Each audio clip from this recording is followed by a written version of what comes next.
y que, si Dios, queriendo mostrar su ira y hacer notorio su poder, soportó con mucha paciencia los vasos de ira preparados para destrucción, y para hacer notorias las riquezas de su gloria sobre los vasos de misericordia que Él preparó de antemano para gloria. Romanos capítulo 9, versículos 22 al 23.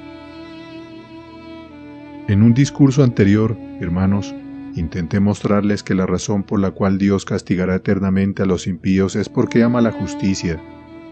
Dice el Salmo 11, sobre los impíos hará llover calamidades, fuego, azufre y viento abrasador serán la porción del cáliz de ellos, porque Jehová es justo y ama la justicia.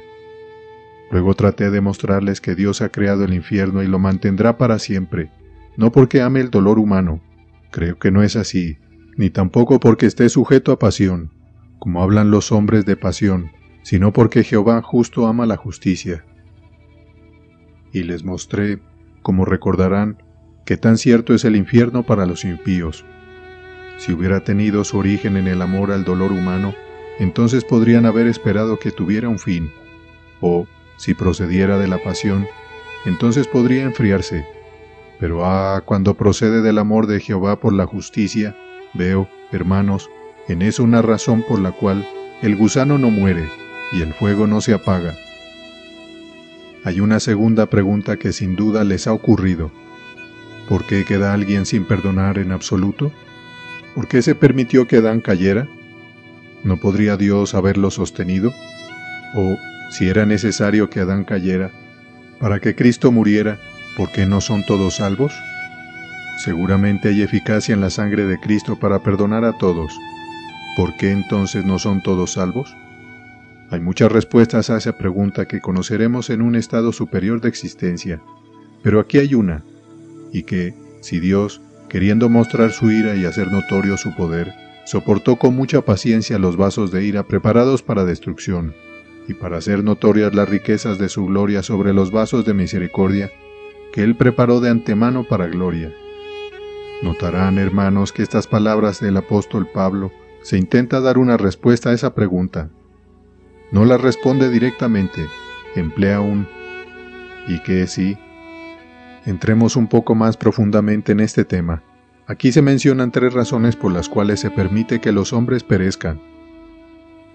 La primera es que Dios quiso mostrar su ira. Estas palabras son terribles. Con frecuencia se nos habla en la Biblia de la ira de Dios. No es como la ira humana. Es tranquila, firme, consiste principalmente en respetar lo que es correcto. Esta es la ira de Dios. Se nos habla mucho de ella en la Biblia. Se revela contra todo pecado. Porque la ira de Dios se revela desde el cielo contra toda impiedad e injusticia de los hombres que detienen con injusticia la verdad. Romanos 1, versículo 18. Observen la palabra todo. Es contra todo pecado. Luego, Colosenses 3, versículo 6, por las cuales cosas la ira de Dios viene sobre los hijos de desobediencia. También se nos dice, hermanos, que esta ira es constante. Dios está irado contra el impío todos los días. Salmo 7, versículo 11. El arco de la justicia de Dios ya está tenso contra el impío. La flecha de Dios ya está en la cuerda contra el impío. Y luego se nos dice que su ira es intolerable. En el salmo que estábamos cantando, Salmos 90, versículo 11, se dice, ¿quién conoce el poder de tu ira? Y se nos dice en Apocalipsis, ha llegado el gran día de su ira, ¿y quién podrá sostenerse en pie? Pero aprendemos más por el ejemplo que incluso por estas declaraciones. Tenemos muchos ejemplos de la ira de Dios y sus consecuencias. El primer ejemplo que tenemos es su expulsión de los ángeles del cielo. Nos dice Judas, y a los ángeles que no guardaron su dignidad, sino que abandonaron su propia morada, los ha guardado bajo oscuridad, en prisiones eternas, para el juicio del gran día. Y nos dice Pedro, porque si Dios no perdonó a los ángeles que pecaron, sino que arrojándolos al infierno los entregó a prisiones de oscuridad, para ser reservados al juicio. Ahora, hermanos, en varios aspectos, este fue uno de los mayores ejemplos de la ira divina que tenemos, porque parece haber ocurrido en un día. Un día estos ángeles estaban en el cielo, al siguiente en el infierno. Un día eran ángeles de luz, al siguiente demonios de oscuridad. y esto lo hizo temible cuando el Señor no les dejó lugar para el arrepentimiento. Una cosa que el universo pudo haber aprendido de esto fue que Dios ciertamente castigará el pecado. Otro ejemplo del castigo de Dios por el pecado no fue en el cielo, sino en la tierra, cuando envió el diluvio sobre ella. Y vio Jehová que la maldad de los hombres era mucha en la tierra, y que todo designio de los pensamientos del corazón de ellos era de continuo solamente el mal. Y se arrepintió Jehová de haber hecho el hombre en la tierra, y le dolió en su corazón. Y dijo Jehová: raeré de sobre la faz de la tierra los hombres que he creado, desde el hombre hasta la bestia, y hasta el reptil y las aves del cielo, porque me arrepiento de haberlos hecho. Y así sucedió, y vino el diluvio y los destruyó a todos, y ha dejado huellas en nuestro mundo todavía para mostrar que Dios no dejará de castigar el pecado. Otro ejemplo de la venganza divina fue cuando Dios destruyó a Sodoma. Entonces Jehová dijo: por cuanto el clamor de Sodoma y Gomorra se aumenta más y más, y el pecado de ellos se agrava en extremo, descenderé ahora, y veré si han hecho conforme al clamor que ha venido hasta mí, y si no, lo sabré.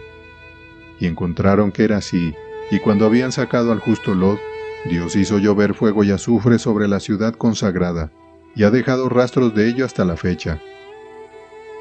Hubo aún otra manifestación de la ira divina en la tierra. Fue la muerte del Hijo amado de Dios. Si alguna vez hubo un momento en que Dios podría haber dicho que renunciaría a su ira, seguramente fue este. Fue así por dos razones. Primero, porque el objeto de esa ira era querido por Dios. Nunca hubo en el universo algo tan querido por Dios como su Hijo. Y otra razón fue que Cristo no tenía pecado propio. Así como su túnica era sin costura, así era su alma sin pecado.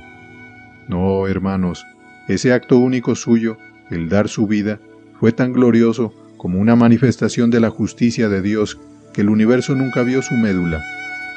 Mas a Jehová agradó quebrantarlo. Estas palabras no dan la menor sombra de sufrimiento de Dios por causa de nuestro pecado.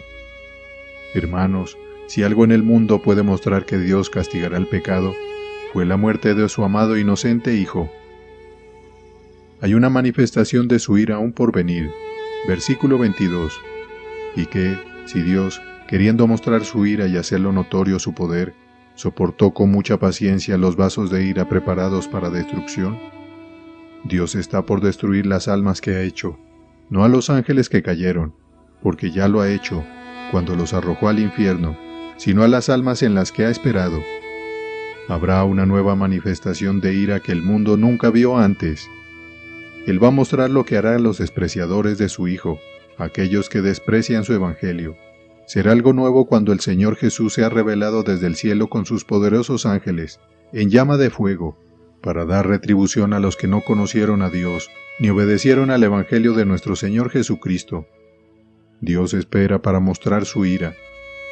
Ah, hermanos, será terrible sentirlo, es terrible incluso pensarlo. Así creo que será con los impíos. Serán balizas para mostrar cómo Dios castigará el pecado. Segundo, ahora paso a la segunda razón por la cual algunos son dejados para perecer. Es para que Dios pueda mostrar su poder. Y que, si Dios queriendo hacer notorio su poder, con frecuencia se nos habla en la Biblia del poder de Dios. Él dijo a Abraham: yo soy el Dios omnipotente.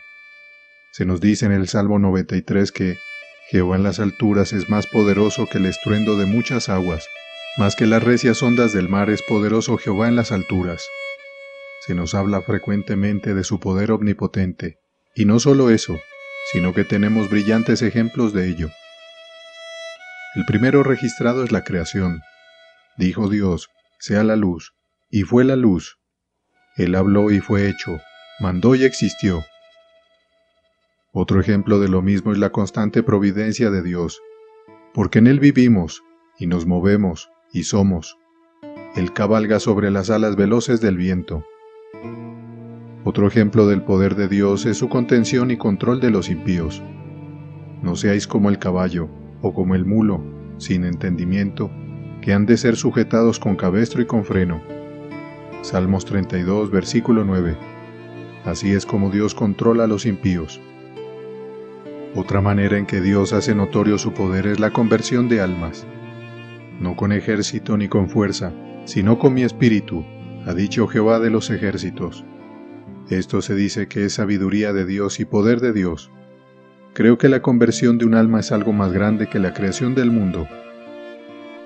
Hermanos, hay una manifestación del poder divino que aún queda. Es la destrucción de los impíos.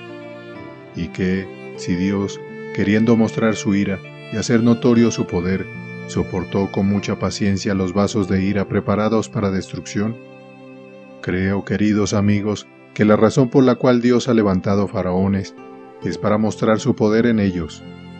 Él dijo a Faraón: para esto te he levantado, para mostrar en ti mi poder. No, digo, en cuanto a aquellos de ustedes en esta congregación que morirán sin salvación, que Dios los ha levantado para mostrar su poder en ustedes. Así se dice en Isaías 62, los pisotearé en mi furor, y los hollaré en mi ira, y su sangre salpicará mis vestiduras, y mancharé toda mi ropa. Y luego en Apocalipsis 18, será quemada con fuego, porque poderoso es el Señor Dios que la juzgó. Y nos dice nuestro Señor en Mateo 10, versículo 28, que temamos a Dios, que puede destruir el alma y el cuerpo en el infierno. Notarán en este pasaje que dice, Dios puede destruir, y por lo tanto, hermanos, es evidente que debe haber algún poder ejercido en su destrucción de los impíos, y creo que consistirá en esto: Dios destruirá su bienestar, pero no su ser. Aquí, entonces, está otra manifestación del poder de Dios.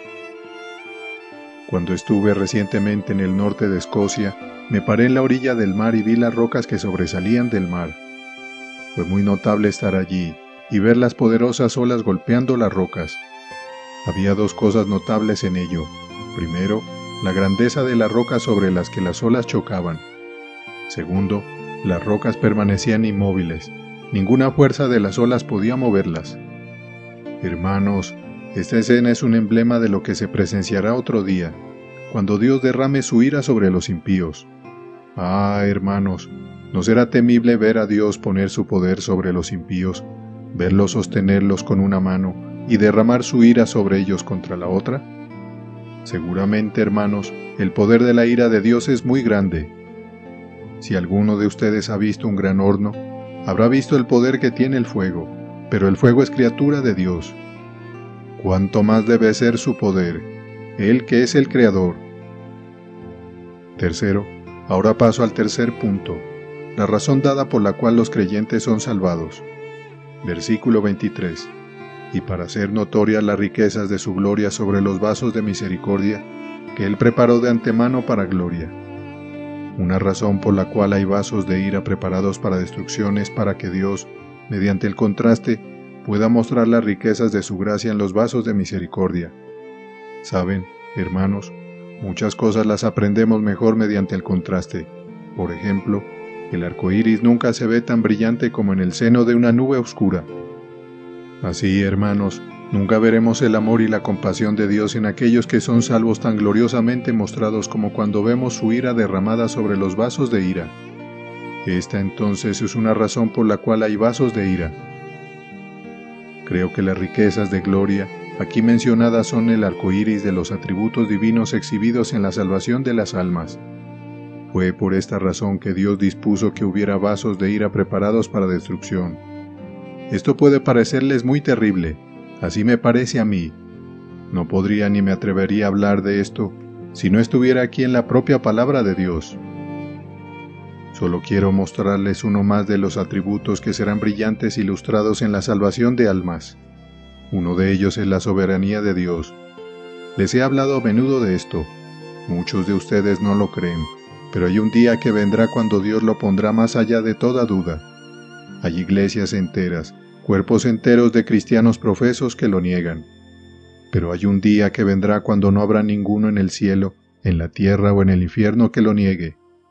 Supongan que ese día haya llegado, y esta congregación se divida, algunos a la izquierda y otros a la derecha.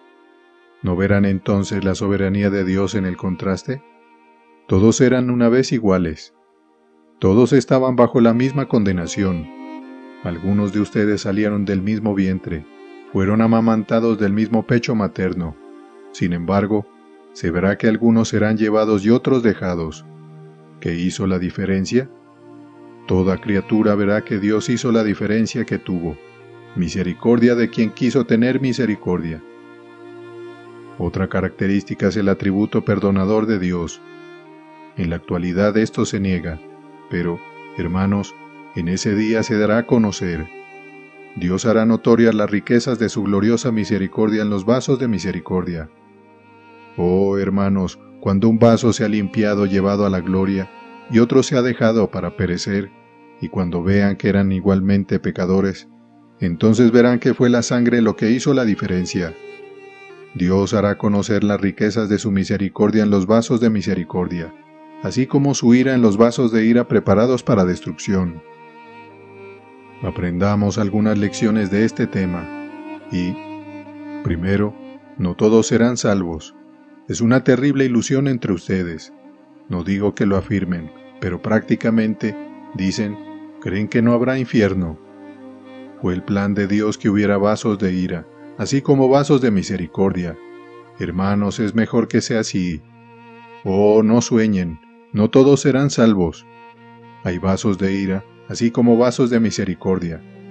Algunos de ustedes, creo, van al infierno, y algunos, confío, van al cielo, y sin duda es mejor que sea así, aunque no pueda explicar la razón de ello. La red tiene peces buenos y malos, algunos serán recogidos en el barco, y otros serán arrojados. Segundo, cada uno de ustedes será para la gloria de Dios. Serán hechos para glorificarlo de una manera u otra. Lo harán voluntaria o involuntariamente. Deben formar un escalón hacia su trono. Ah, hermanos, creo que cada uno de ustedes será un faro o un monumento, ya sea un faro de ira o un monumento de misericordia. Todas las cosas las hizo para sí mismo, aun los impíos para el día malo. Sí, hombre impío, intentarías privar a Dios de su gloria si pudieras, pero no puedes. Si vienes a Cristo, mostrará su gloria al salvarte, pero si no lo haces, Dios mostrará su poder al destruir un vaso de su ira. Tercero, hay una tercera lección que podemos aprender. El fin principal de Dios en el mundo es manifestar su gloria. Muchos piensan, especialmente hombres incrédulos, que el fin principal de Dios es la felicidad de sus criaturas, pero tras un profundo estudio de la palabra de Dios durante años, veo que no es así. Si ese fuera su fin principal, todos serían felices. Su fin principal es diverso, es la automanifestación. Si no fuera por esto, Dios habría permanecido solo en una terrible soledad. Desearía hablar con profunda reverencia sobre un tema así. Parece ser esta la razón por la cual hay vasos de ira, así como de misericordia, para que sean espejos que reflejen sus atributos. Y creo, hermanos, que cuando la creación esté completa y cuando la redención esté hecha, entonces habrá una manifestación completa de la gloria de Dios. Cuarto, otra lección que podemos aprender es que Dios es paciente con los vasos de ira. Recuerdo a una persona que una vez discutió conmigo que ella necesariamente debía ser hija de Dios por su bondad hacia ella. Enumeró muchas bendiciones que había recibido, cómo Dios la había protegido en un país extranjero, de cuántas pruebas había sido librada y de cuántos consuelos domésticos había disfrutado. Mi única respuesta fue: la benignidad de Dios te guía al arrepentimiento. No es prueba de que eres hijo de Dios que Dios haya soportado mucho contigo. Habría muchos hijos de Dios aquí, si fuera este el caso. Ah, hermanos, aunque parezca extraño, Él no quiere que ninguno perezca. Él soporta mucho contigo. Por último, la destrucción de los vasos de ira no será una aflicción para los vasos de misericordia. Ya les hablé de esto antes, pero quiero recordárselo nuevamente. Los redimidos no derramarán lágrimas, y aquí está la razón. La misma destrucción de los impíos hace conocer las riquezas de la gracia divina. Oh, mis hermanos creyentes, será un día terrible cuando no lloremos al verlos perecer. El día se acerca, el día en que no correrán más ríos de lágrimas por nuestros ojos porque no guardarán la ley de Dios. Pero, oh, hermanos, hasta que llegue ese día, lloremos, porque, aunque Dios sea glorificado en la destrucción de los vasos de su ira, será más glorificado al hacer los vasos de misericordia. El Señor bendiga su propia palabra. Amén.